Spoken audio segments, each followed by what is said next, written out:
qu'aujourd'hui, quand on milite dans les quartiers populaires, il y a une invisibilisation totale des luttes qui y sont menées. Et c'est drôle parce que souvent on n'arrête pas de dire que les quartiers ne sont pas organisés, ne sont pas politisés, etc. Mais en fait non, il y a des luttes qui y sont menées, mais c'est juste qu'elles sont invisibilisées. Et elles le sont d'autant plus quand ces luttes sont menées par des mouvements du coup non blancs, autonomes de la gauche, mais aussi autonomes d'une pseudo-élite immigrée qui milite essentiellement dans les universités, etc. Et donc qui n'ont pas non plus intérêt à ce que ces luttes soient visibilisées. Parce que du coup, il y aura un problème de légitimité, un problème de parole. Il faudrait qu'ils cèdent le micro, en fait. Donc pour ma part, moi je milite beaucoup avec d'autres dans les quartiers populaires de Bagnolet et de Montreuil, en tentant d'organiser des quartiers sur des luttes concrètes de la vie de tous les jours, mais aussi sur des luttes symboliques. Et donc on a mené plusieurs luttes, là je vais en citer quelques-unes juste pour vous donner une idée, pour vous donner un aperçu de là où on se situe idéologiquement. Et donc on les a essentiellement menés durant l'ancien mandat à Bagnolet. Il y avait un maire qui était un peu particulier, qui était sans étiquette, qui était à la base communiste, mais qui petit à petit est parti en rupture avec le PC sous notre influence et par rapport à notre combat. Par exemple, pour vous donner un exemple, donc on a un des chocs qui moi personnellement m'a poussé à militer, ça a été quand j'ai vu une mobilisation des mouvements de gauche de la ville contre ma mosquée, dans mon quartier, à Lannion. Donc il y a eu une mobilisation énorme. À l'époque, il y avait Philippe Val qui était venu, il y avait bref toute la bande là, des islamophobes qui étaient venus pour essayer de fermer cette mosquée. Donc toujours avec les mêmes arguments autour de... À l'époque c'était Al-Qaïda, Daesh n'existait pas encore. Et donc il y a eu toute cette mobilisation pour tenter de la fermer, y compris avec le soutien du maire dont je vous parle. Donc c'est pour vous dire que quand le rapport de force est là, il change. Donc effectivement on a mené cette lutte qui a été massive et menée par les quartiers populaires, ce qui fait qu'on a réussi à maintenir cette mosquée. Aujourd'hui elle existe, c'est la mosquée Zeytouna, une ville d'appel à Bagnolet. On a réussi aussi à faire en sorte que notre ville soit jumelée avec le camp de réfugiés de Shatila. Je dis bien de Shatila, le camp de réfugiés palestiniens au Liban, puisque vous le savez, Shatila c'est symbolique, c'est là où ont lieu les massacres de Sabra et Shatila. Et donc on a réussi à faire en sorte que ce soit la seule ville qui est en France qui est jumelée avec ce camp. Donc on a eu plein d'actions et notamment tous les ans on emmenait des délégations de quartiers populaires, d'habitants de quartiers populaires sur place pour rencontrer les Palestiniens. Mais ce n'était pas des voyages en mode humanitaire où on va vous apporter quelque chose, non. Nous c'était voilà, des jeunes de quartier opprimés qui viennent voir d'autres opprimés. On a réussi à faire en sorte que ça a été une longue bataille difficile, que Georges Ibrahim Abdallah soit citoyen d'honneur de la ville de Bagnolet. Et c'est là, entre guillemets, que les problèmes ont commencé. Parce que là, on s'est pris une mobilisation incroyable, le CRIF, le BNCVA, l'Association française des victimes du terrorisme, qui fait commencer le terrorisme aux attentats du FLN. Vous avez une idée de qui est cette association. Et donc, on a eu toute une mobilisation de fou autour de ça. Et on s'est pris vraiment tous les lobbies et toutes les organisations au niveau national pour faire reculer la mairie. Et ils ont réussi. Puisque le préfet de Seine-Saint-Denis a attaqué en justice la mairie de Bagnolet au tribunal administratif. Et du coup, la décision est annulée. Mais aussi, on a aussi mené quelques luttes, ce sera la dernière, je vais citer, c'était sur des luttes plutôt symboliques. On voulait que la ville nous ressemble, et notamment pour que la ville nous ressemble, il fallait d'abord commencer par les noms de rues, ou des noms de bâtiments publics, et par exemple, on a réussi à obtenir le fait que la médiathèque de la ville s'appelle Frantz Fanon. Et donc du coup, évidemment, dès que le PS arrive au pouvoir, ils ont annulé toutes ces décisions, y compris par rapport au jumelage, etc. Alors, pourquoi je dis ça, pourquoi je les cite? Donc, durant toutes ces luttes, ceux qui se sont dressés contre nous, ceux qu'on avait en face, ceux qui nous ont combattus pour ces luttes-là, ce n'était pas la droite, ni l'extrême droite, c'était la gauche. Alors la gauche, laquelle? Certes, il y avait le PS, à la limite, le PS ne représentait pas grand-chose, mais c'était des militants communistes, d'accord? Des militants des Verts, des militants qui se réclament de l'écologie politique. C'était ça qu'on avait en face de nous. Ça c'est ma réalité, au quotidien, dans les quartiers où je milite. Je peux vous donner quelques exemples de mobilisations qui ont été menées par ces individus. Par exemple, j'ai eu des militants du MRAP, ils n'y sont plus aujourd'hui, mais ils étaient au MRAP à l'époque, par exemple, qui ont mené une mobilisation, donc à l'époque j'avais 17 ans, ça m'avait choqué, pour fermer une supérette dite halal. C'est-à-dire qu'il y avait une supérette, donc il y avait un monsieur qui a ouvert une épicerie, il ne proposait pas d'alcool et de porc. Eh bien, il y a eu une pétition sérieuse, des écrits au maire, etc., pour dire que c'est pas normal, qu'il doit y avoir tous les produits, et que ce monsieur est en danger pour le vivre ensemble. Parce qu'il n'y avait pas de cochon et de vin. Donc, et ça, bon, ça j'ai toutes les preuves, je peux vous les donner, les tracts qui ont été rédigés, etc., parce qu'on a su garder les archives. Mais ça a été mené par des militants du MRAP. Hein, donc c'est quand même, c'était pas rien et ça m'avait vraiment choqué à l'époque. Évidemment, ils ont réussi. en sachant qu'à 10 mètres, il y avait un Franprix, où on pouvait trouver, etc. Mais du coup, ça cassait le vivre ensemble, ça allait pas pour eux, c'était pas possible.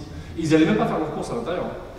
Donc ça a été mené par des militants du rap. Donc évidemment, le monsieur a craqué, il a fermé, il ne pouvait pas tenir, à l'époque, on n'était pas aussi bien organisé.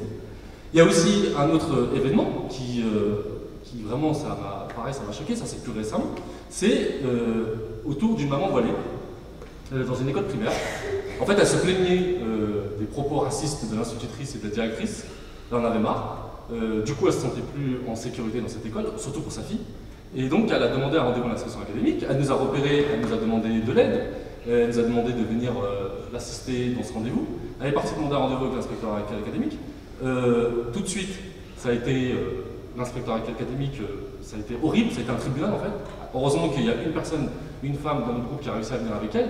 Mais en gros, c'était un tribunal, elle a passé devant un jugement. Heureusement, nous, on a la bonne idée, parce que maintenant on a appris nos erreurs d'enregistrer l'intégralité de l'échange. On a mis le dictaphone, parce qu'on sait comment ils font avec nous. Et du coup, elle s'est retrouvée dans le tribunal, c'était elle la responsable. C'est-à-dire qu'on a renversé ça sur elle. Donc, immédiatement, quand l'inspection, je pense qu'elle a compris qu'il y avait une organisation derrière, qu'est-ce qu'elle a fait? Elle a envoyé un courrier à la maison en lui disant voilà, dorénavant, votre fille ne peut plus être accueillie à l'école, vous créez trop de tensions, d'accord? Donc, votre fille est privée d'école. Un. Deux, une fois que l'instruction se termine, donc le lundi, en fait, je pense que c'était le temps qui s'organise, elle revient à l'école, elle a l'autorisation de revenir à l'école. Et là, qu'est-ce qu'elle trouve en arrivant à l'école? Et tout ça, ça a été relayé par les réseaux sociaux. 4 vigiles, 4 masses, 4 hommes vigiles, qui sont là à l'entrée, avec le mini-inspecteur académique derrière ces 4 hommes, en lui disant, voilà, vous déposez votre fille là à l'entrée, à la grille, vous n'avez pas le droit d'entrer. Vous n'avez pas le droit d'entrer avec 4 hommes. Alors tout ça, évidemment, on a filmé, on a pris en photo, ça a été relayé par beaucoup, par Islamien Info, par ouma.com, tout de suite, on a tout de suite communiqué dessus. Et donc, ils lui ont fait payer le fait qu'elle ait osé dénoncer le racisme dans cette école. Mais évidemment, on s'est pas arrêté là, on a créé toute une mobilisation autour de ce cas. Il se trouve qu'une élue, pareil, affiliée à Ensemble, soutenue par Ensemble, elle n'y est pas en tout cas soutenue par Ensemble, est venue à la rescousse de l'école et elle s'est permise de dire c'est normal aussi que vous créez un peu de tension, en plus regardez, ça ne se voit pas que vous êtes française, vous portez un voile. Et pour la petite histoire, cette info, vous allez sur RTL, il y a Zemmour contre Mélenchon dans un débat. Et pour dire à Mélenchon comme quoi Mélenchon est complètement décalé de sa base et de ses militants, il dit regardez, il y a une militante de votre parti à Bagnolet qui en a marre des femmes voilées, etc. Écoutez leur enregistrement qui est disponible sur YouTube, où elle le tient, elle le dit clairement. Donc du coup, ça aussi, ça c'est ma réalité. Concrètement, là c'est ça. Mais là où c'est le plus intéressant, c'est qu'on a la Ligue des droits de l'homme, Bagnolet-les-Lilas, je dis bien la Ligue des droits de l'homme, Bagnolet-les-Lilas, qui a fait un communiqué, qui est parti, donc du coup qui s'est rendu sur les lieux, qui a fait un communiqué de fou, de dingue. C'est-à-dire qu'ils ont dit comme quoi c'était une opération communautariste, que c'était un complot, que la mère était manipulée et qu'elle était manipulatrice, qu'elle a utilisé sa fille à des dessins communautaristes, etc. Comme si nous on n'aimait pas nos enfants, la déshumanisation totale, c'est-à-dire qu'on va utiliser nos enfants pour je ne sais quoi, pour je sais pas, pour Al-Qaïda ou je ne sais quoi. Donc ça aussi pareil, c'est disponible, où il dit ça. Du coup, on est complètement déshumanisé, mais surtout le plus choquant, c'est qu'il ne prend même pas la peine, donc ce militant de la LDH, d'aller interroger au moins la femme voilée. Non, il est parti interroger l'institution. Et d'ailleurs, dans son texte, il dit très bien, l'institution ne peut pas être raciste. C'est impossible. L'école ne peut pas être raciste. Bon, nous les Arabes et Noirs, on sait bien de quoi est capable l'institution. Et donc ça, pareil, concrètement, moi c'est la LDH qui est devant moi. Un autre exemple, et c'est le dernier, et c'est pour ça que j'interviens ce soir, c'est l'exemple des Nubiens de Bagnolet. Alors il se trouve que pareil, dans l'ancien mandat, on a réussi à faire certaines choses. Il y a une seule association nubienne en France, et du sud de l'Égypte essentiellement, qui existe. Du coup, elle a eu ce local. Il se trouve que le président et d'autres Nubiens habitent à Bagnolet, ils ont eu ce local. Qu'est-ce qui se passe? C'est que ce local, malheureusement, est situé dans une zone pavillonnaire bobo. Alors, la gentrification. La gentrification, pour beaucoup, c'est, vous savez, c'est que les cadres parisiens, et Bagnolet est bien situé, on est collé au 20e, qui viennent dans les banlieues, qui créent une pression foncière, immobilière, etc. Les pauvres doivent quitter, etc. Vous connaissez ça. Non, là, c'est une autre gentrification. C'est-à-dire que là, c'est violent. Qu'est-ce qu'ils vont faire? Ils vont tout faire, ils vont diaboliser cette association. D'accord? Ils vont saisir le préfet de Seine-Saint-Denis, ils vont dire que là, pareil, alors, ils sont noirs, musulmans, ils parlent arabe. Le truc de fou. Du coup, ils vont dire que ce sont des islamistes, que c'est un repère d'islamistes, etc. Petit à petit, ils vont construire tout un truc. Alors, nous, on a essayé de faire une certaine communication, on a filmé les enfants, on a mis les enfants, c'est pareil, disponible sur YouTube, où on dit aux enfants, dites ce que vous avez à leur dire. et ils leur disent, voilà, laissez-nous avoir nos créneaux, laissez-nous avoir nos soutiens scolaires, laissez-nous apprendre l'arabe, laissez-nous connaître notre histoire. Et l'argument des bobos et la gentrification va passer aussi par ça, c'est-à-dire qu'ils disent que nous, on veut ce local, parce que là, ça c'est communautariste, nous on le veut, il va être ouvert à tous.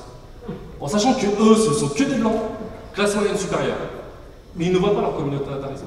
Un. Et deux, ils disent qu'ils vont faire des activités culturelles ouvertes à tous. En sachant que les Nubiens le font aussi. C'est-à-dire qu'on va... Donc là, on parle des Nubiens, le peuple nubien, qui fait des activités culturelles autour de son histoire. Ils ont inventé les pyramides. C'est pas eux qu'on va leur faire sur la culture. Et bien pour autant, ils disent que voilà, pour eux, c'est pas de la culture, c'est du communautarisme. C'est-à-dire faire une conférence sur l'histoire de la Nubie antique, c'était du communautarisme pour eux. Par contre, eux, faire leur atelier plastique, je sais pas quoi, ça c'est un truc universel. Du coup, c'est eux la norme, c'est eux qui la définissent. D'accord? Tout ce qui n'est pas blanc, tout ce qui n'est pas dans la culture, ce n'est pas de la culture, c'est du communautarisme. Et pareil, et donc l'action violente, c'est celle-ci, c'est intéressant, c'est qu'ils vont pas cette fois-ci utiliser les actions, vous savez, vous connaissez, saucisson, apéro, pinard. Ce qu'ils ont fait, c'est qu'ils ont utilisé le jour de l'épiphanie. Donc un jour religieux pour venir faire une action devant le local des Nubiens. Et donc cette action, en fait, elle s'est faite sur le modèle des actions des identitaires de l'extrême droite en France. Vous savez, des apéros, saucissons, pinards. Alors cette fois-ci, ils l'ont nommé autrement, c'était galette, cidre, bière. Alors évidemment, l'alcool, etc. Donc là, c'est pas le saucisson, c'est la galette. Mais c'est intéressant de voir que ce sont des militants qui se réclament de l'écologie politique, des idées de la gauche, qui sont laïques, qui sont Charlie, etc. Donc là, on les voit, ils reprennent donc un jour religieux, soi-disant pour venir dénoncer le communautarisme religieux islamique des Nubiens. Et donc là, évidemment, la provocation, elle est là, elle est claire, c'est de venir devant des pratiquants, des musulmans, avec de l'alcool devant leurs enfants, etc. Alors chacun est libre de faire ce qu'il veut, c'est pas la question, mais c'est clairement une provocation avec le préjugé que l'alcool va agir un peu comme l'ail sur les vampires.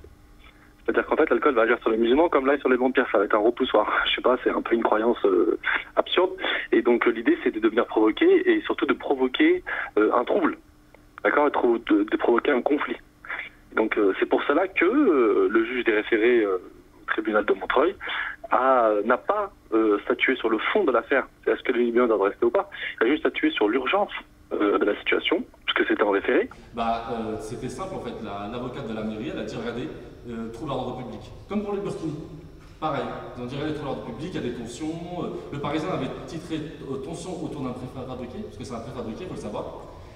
Tension autour d'un préfabriqué, du coup elle est venue avec ça, elle a dit regardez, le juge des référés a dit oui effectivement il y a urgence, il peut y avoir dans le contexte national, etc., les attentats. Pareil, même argument, ça a marché. Du coup il y a eu une décision de justice pour virer cette association.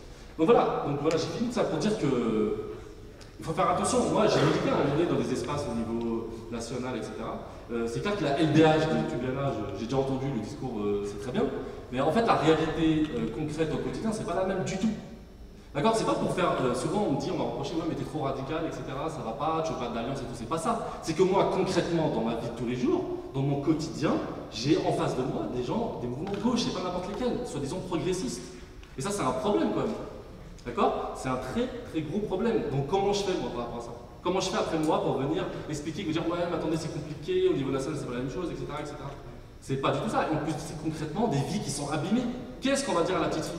Qu'est-ce qu'on lui dira à la petite fille qui se retrouve avec une militante de Ensemble et la LDH contre elle? On lui dit quoi? Elle dit non, mais c'est des alliances, etc.